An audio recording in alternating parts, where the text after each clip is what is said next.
Hello, I am Jason Coombs, and I am doing part 2 of Approaches to Equity. The second part of our report, Approaches to Equity, speaks to the strategies being implemented in various countries to deal with equity in education based on work done by the Organization for Economic Cooperation and Development. There's also a small section on the Program for International Students Assessment, which was a worldwide study conducted by the Organization for Economic Cooperation and Development. This study was intended to evaluate different educational systems by measuring the performance of 15-year-olds in math, science, and in reading. This report was written in 4 focus areas of policy. Number 1 was early childhood care and development. 2 was transitions from schooling into work. 3 was the first years of tertiary education, which is post-secondary. And 4, adult learning. Early childhood care and development was further broken down into 3 main issues: overall accessibility to services, affordability of services, and provisions to particular high need groups. In early childhood care and development, the 3 main issues are closely related to other economic and social factors such as employment rates and available tax credits or government benefits in different areas. Affordable housing and access to good health care are also closely related to good child development. Most countries tend to focus on 3 to 5-year-olds when studies show that it may be beneficial to focus even younger.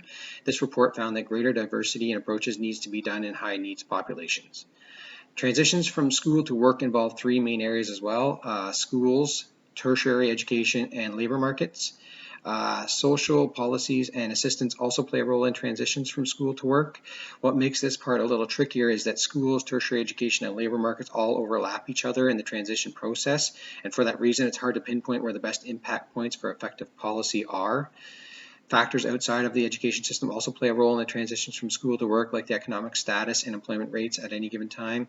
Some countries have tried to increase the parts of the tertiary system that closely relate to the needs of the labor market, which proved useful and has been the main strategy used with this issue. Flexibility in programs offered in secondary schools to allow students to easily change the course path they are on is one strategy to be considered. Strengthening preparation for work right out of secondary is another strategy.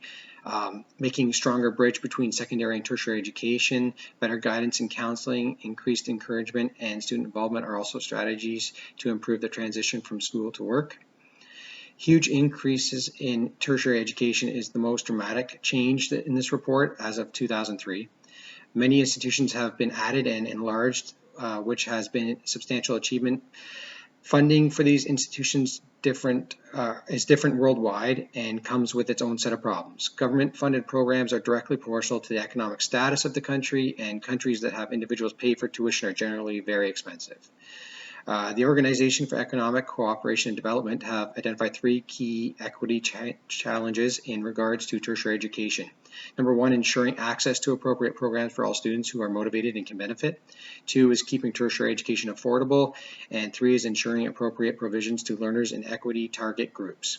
Because of the many groups involved in making changes to the tertiary provisions would be very difficult, and instead the focus has been on having students adapt to the tertiary system as it exists. Finally, adult learning. This is an enormous range of programs and services and is constantly expanding under the influence of lifelong learning.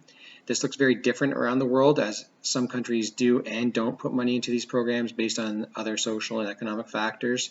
Many of the low rates of enrollment are due to the idea that adult learning and continuing education programs should be funded personally by the individual, not realizing the potential benefit to the society as a whole.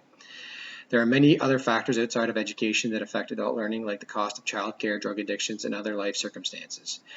There is still much more research and analysis needed to improve equity in education. And that's all I got. Thanks.